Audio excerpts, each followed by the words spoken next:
સુરતમાં ફરી કેમિકલયુક્ત લાલ લીલું પાણી જોવા મળ્યું છે। સ્થાનિક કોર્પોરેટર દ્વારા અધિકારીઓ પર સવાલ ઉઠાવાયા છે। એસએમસી અને જીપીએસસીબીની અધિકારીઓનું મિલીભગત હોવાનો કોર્પોરેટરનો આક્ષેપ છે। સુરતમાં ફરી કેમિકલયુક્ત લાલ અને લીલું પાણી જોવા મળ્યું। સ્થાનિક કોર્પોરેટર દ્વારા અધિકારીઓ પર સવાલ ઉઠાવાયા છે। એસએમસી અને જીપીસીબીની અધિકારીઓની મિલીભગત હોવાનો કોર્પોરેટરનો આક્ષેપ છે। ત્યારે ઉધનાનું રોડ નંબર 10 ઉપર આવેલ મફતનગરમાં કેમિકલયુક્ત લાલ પાણી ઉભરાયું છે।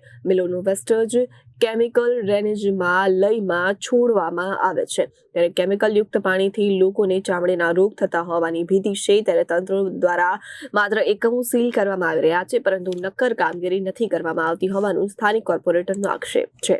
નમસ્કાર, સોમનાથ મરાઠે, નગર સેવક, સુરત મહાનગરપાલિકા।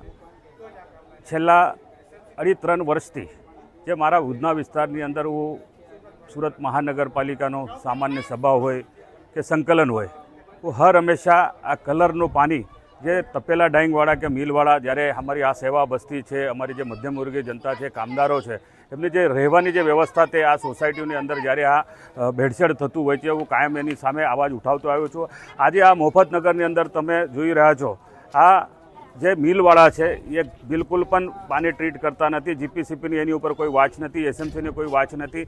વારંવાર આ લોકો મારી પાસે ફરિયાદ કરે, હું ગટર સાફ કરીને એનો નિકાલ કરતો હોય છે, પરંતુ ગત 3 વર્ષ દરમિયાન જે હાલ જેમની બદલી થઈ છે, જે સુજલ પ્રજાપતિ જે કાર્યપાલક એન્જિનિયર હતો, એની બધી આ કરામત રહી છે। એમને જે આ બધા ગેરકાયદેસર અહીંયા કામો થવા દીધા, ગેરકાયદેસર અહીંયા ગોડાઉનો બન્યા, પતરાના શેડ બન્યા, એની અંદર સીધી આ તપેલા ડાઈંગ બની છે અને બિલકુલ આ ગેરકાયદેસર ચાલી રહ્યા છે। આ ગેરકાયદેસર તપેલા ડાઈંગોને અગાઉ પણ 42 ડાઈંગોને આપણે સીલ કરી હતી, પરંતુ આ કામ ચલાવ સીલ કરવામાં આવે।